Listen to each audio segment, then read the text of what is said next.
And in order to unpack it all further, we're now delighted to welcome here in studio Ambassador Yoram Ettinger, former Israeli ambassador to the U.S., and Mr. Daniel Pomerantz, CEO of Reality Check. Thank you very much, gentlemen, for joining us. Well, let's begin once again by making a clear distinction. ICC, ICJ, the first, some teeth, the latter baby teeth, if any at all, because any enforcement power is at the UN Security Council, and we know how the UN Security Council works, this veto paralysis.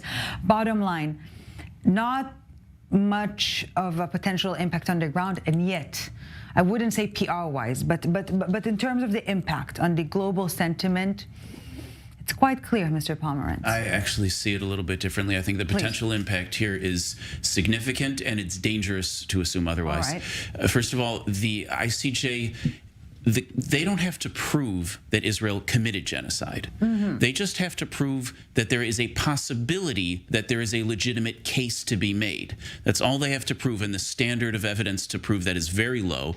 And based on that, they can get a temporary emergency order for an immediate ceasefire. That leaves Hamas in control. It leaves the hostages in captivity, possibly for years, with Israel unable to return fire. Now, if Israel does return fire or doesn't adhere to the ruling of the court, that would be a violation of international law, even if it's morally wrong.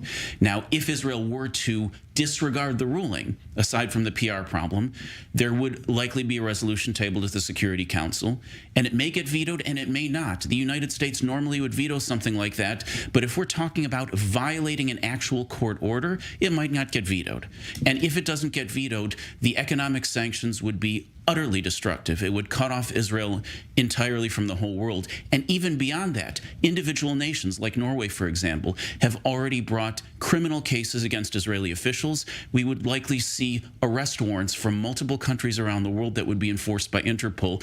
Israeli officials, even as former Israeli soldiers leaving the country, would be subject to arrest, conviction, and prison time. Ambassador Ettinger, can you appease this Armageddon-ish, I can't believe I'm using this term for the second time on this broadcast, a scenario here? The last thing that Israel should contemplate is to sacrifice its national security on the altar of any international organization, let alone this international court.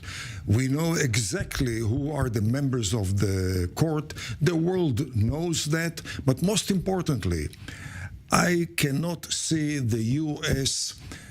not vetoing a negative decision by the courts at the Security Council, because a decision by the courts which would tie the hands of the U.S. would play into the hands of Islamic terrorists who consider the U.S. more than Israel as their prime target.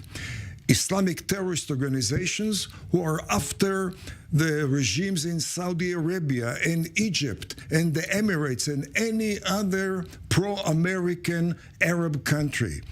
In addition, the only element in the U.S. which would tolerate condemnation of Israel by the court would be the very radical wing of the Democratic Party, which is a minority within the Democratic Party.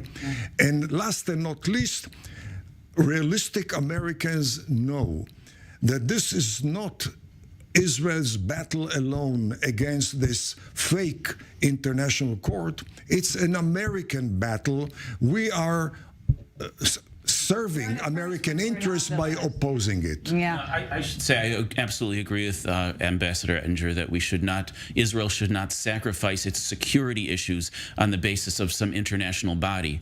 However, Israel does have to understand we're fighting a war on two fronts, and one of those fronts is communication and law, and if we neglect those fronts, we will pay a price for it just as much as if we were to neglect a military front. The case against Israel for genocide is absurd, just as Secretary Blinken said.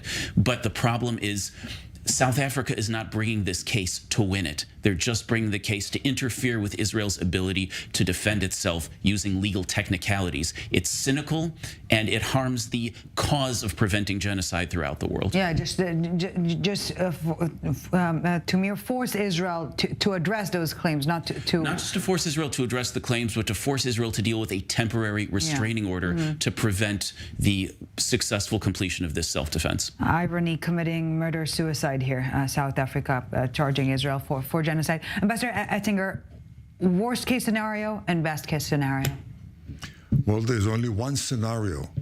Does Israel want to restore its posture of deterrence, which was demolished, literally demolished on October 7th? Since then, we have resurged very, very effectively, and we don't want to lose that restoration of posture of deterrence. The International Court aims at further eroding Israel's posture of deterrence. Israel has to make it very clear that we do not intend to subordinate ourselves to any decision by the International Court. Defiance would provide more posture of deterrence. Compliance with the court would further deteriorate our posture of deterrence. What Israel should do is go to the court and win, and then bring actions against Hamas, and bring actions against the Palestinian Authority, and bring actions against South Africa. That would create some real deterrence. So at this point, Israel is on the defensive side of this battle. How can it move to the offensive part of it? Well, the legal team has been very closed about what they intend to do in terms of the media, but based on my experience in situations like this, it's critical to take a good offense, and that means counterclaims. You don't just go in there and defend yourself, which Israel absolutely can do, because Israel has been extraordinarily cautious about civilian casualties, and that's the truth. Yes. But Israel can also bring counterclaims against the other parties, which include parties that have openly stated that they intend to carry out acts of genocide. Ambassador Ettinger, in the short time we have left, your take, sir, on not the what, but the how of Blinken's visit here. The music, if you will, sometimes is not less important than the lyrics in diplomacy. Well, the music has been known from the first day he stepped into his role as Secretary of State, namely being completely out of touch with Middle East reality.